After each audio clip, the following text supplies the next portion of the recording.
Assalamualaikum warahmatullahi wabarakatuh. Pada kesempatan kali ini kita akan belajar tentang graf lingkar beraturan, singkatan GMB. Nah, bentuk lintasannya yaitu lingkaran gitu ya.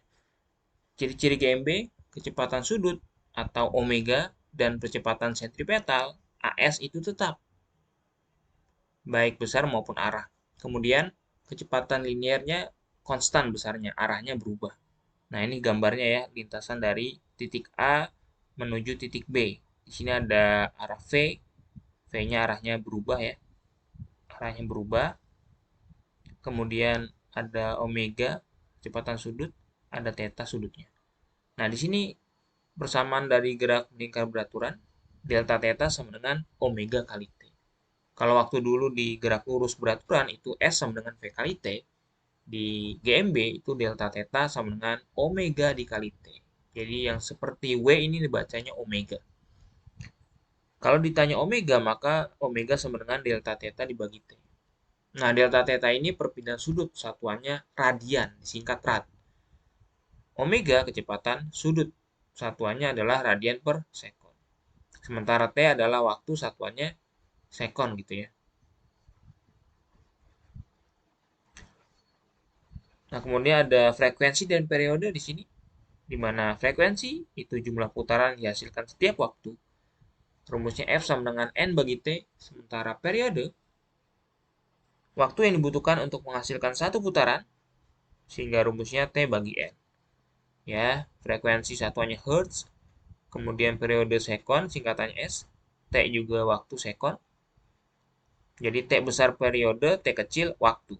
N-nya adalah jumlah putaran. Nah, kemudian apa hubungannya antara omega, frekuensi, dan periode? Nah, ini hubungannya, di mana omega sama dengan 2pi kali F. Dan omega sama dengan 2pi bagi T. Nah, kemudian ada hubungan antara gerak lurus dengan gerak lingkar besaran-besarannya. Di sini kita lihat itu di gerak lurus ada S, perpindahan atau jarak. Di gerak lingkar ada delta theta, perpindahan sudut. Maka hubungannya adalah S sama dengan delta theta kali R. Di gerak lurus ada V, kecepatan linear. Di gerak lingkar ada omega, kecepatan sudut. Maka hubungannya adalah V sama dengan omega dikali R. Di gerak lurus ada A, percepatan. Di gerak lingkar adalah alfa, percepatan sudut. Hubungannya adalah A sama dengan alfa dikali R. Di mana R di sini adalah jari-jari lingkaran meter. Satuannya V itu kecepatan linear, satuannya meter per second. A percepatan linear, satuannya meter per second kuadrat. Alfa percepatan sudut, satuannya radian per second kuadrat.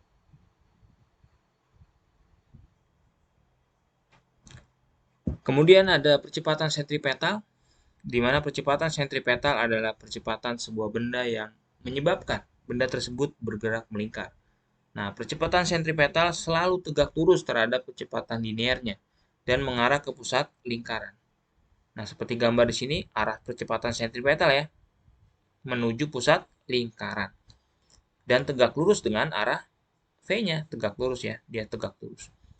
Nah, percepatan sentripetal dirumuskan AS sama dengan V kuadrat dibagi R, ya.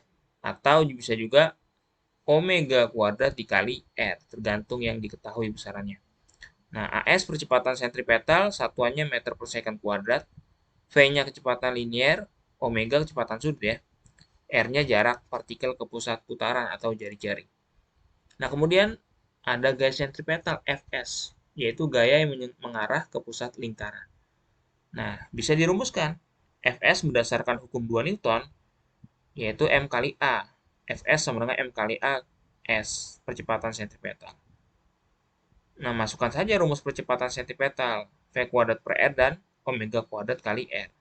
Sehingga rumus Fs sama dengan M dikali V kuadrat per R, ya, dan juga M dikali omega kuadrat kali R.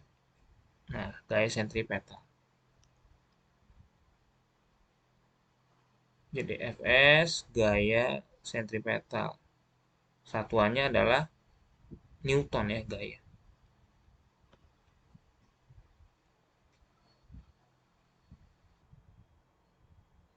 Nah, kemudian konversi satuan. Jadi ada satuan-satuan yang tidak standar internasional ya.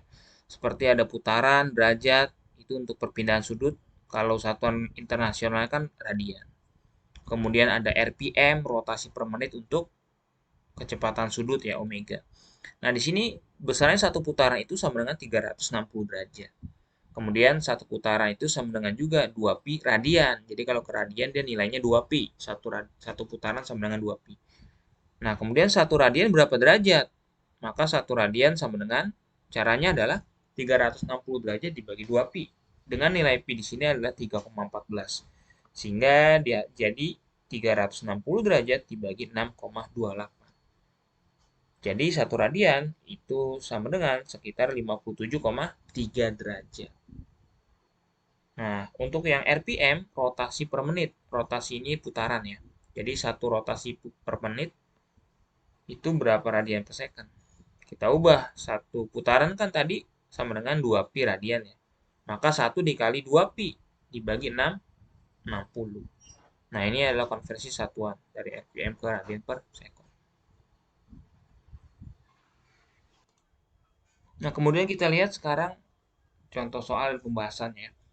Di sini ada suatu alat penggulung berputar pada 240 rpm rotasi per menit. Dengan demikian kecepatan sudutnya menjadi berapa radian per second? Maka kita ubah tadi ya.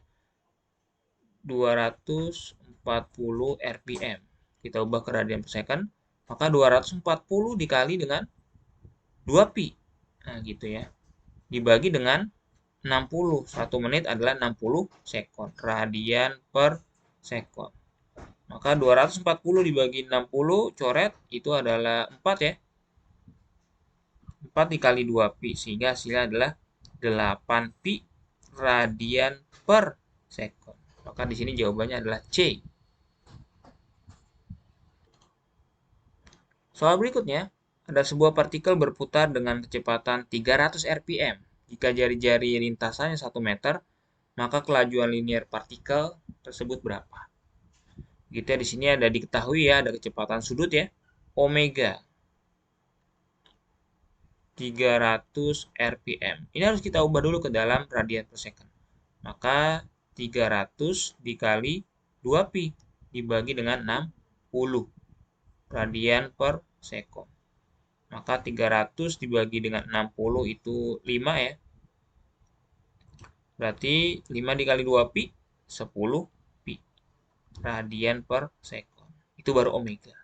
Kemudian ada R-nya, R-nya 1 meter. Yang ditanya adalah V.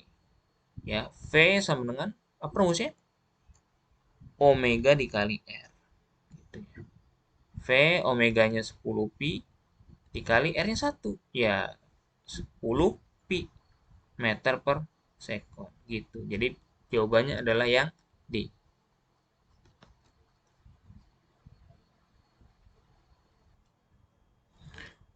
Soal berikutnya, sebuah benda yang masanya 10 kg bergerak melingkar beraturan dengan kecepatan 4 meter per second. Jika jari-jari lingkaran 0,5 meter, maka frekuensi putarannya 4 per pi hertz. Yang kedua, percepatan sentripetalnya 32 meter per second kuadrat. Yang ketiga, gaya sentripetalnya 320 Newton. Yang keempat, periodenya 4 pi second. Pernyataan di atas yang benar. Berarti kita cek ya. Kita lihat di sini ada diketahui ya, masanya 10 kg. M 10 kg ya. Kemudian ada V-nya, kecepatan linear 4 meter per second. Ada R, jari-jarinya adalah 0,5 meter. Yang pertama kita cek frekuensi. Tadi kita hubungannya adalah dengan omega begitu ya. Dimana omega itu adalah 2pi kali F. Nah, omega berhubungan dengan kecepatan linear V. Dimana omega itu adalah V bagi R gitu ya. 2pi kali F. Sehingga untuk mendapatkan F-nya, maka V dibagi 2pi kali R gitu ya. Nah, V-nya 4, 2pi, masukkan R-nya 0,5.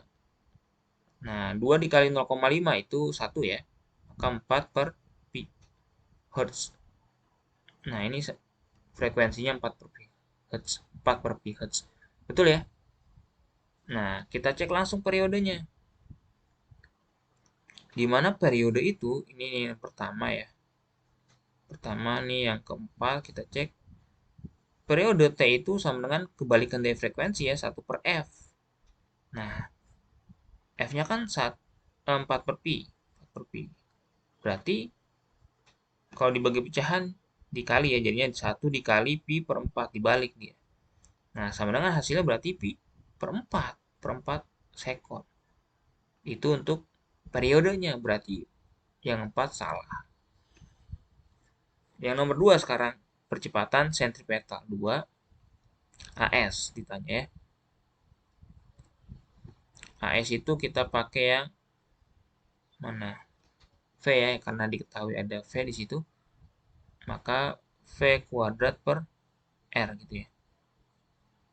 4 kuadrat dibagi 0,5. 16 dibagi 0,5. Sama dengan 32 meter per sekon kuadrat. Berarti yang kedua betul ya.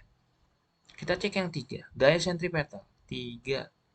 Gaya sentripetal Fs sama dengan M dikali AS gitu ya.